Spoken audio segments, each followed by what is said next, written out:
Hello guys, today in this video we will talk about how to cancel T-Mobile home internet. Okay, so let's get started. So first of all, I want to tell you, like, before canceling your T-Mobile, you should keep this thing in your mind. First of all, you need to remove your auto pay. Okay, if you are not going to remove your auto pay, so you need to pay some kind of fees and all. Then you need to pay like $50. You can say like four, you can say like without, you can say like not canceling your auto pay.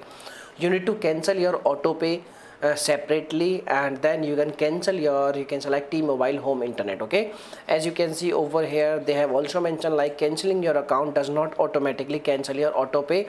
You must cancel your auto pay separately. Okay, so the first thing, you need to cancel your auto pay, and then you can call on their customer support team number on this number.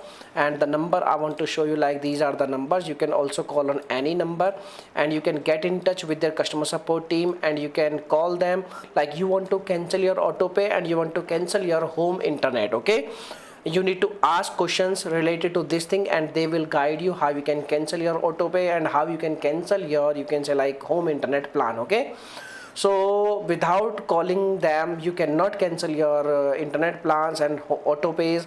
They will guide you each and everything. Okay, so this is the information. Now if you have any experience, you can share your thoughts. If this video will helpful, please hit a like button, and please make a comment after calling on this number what type of information you will get. Is this video really helpful for you or not?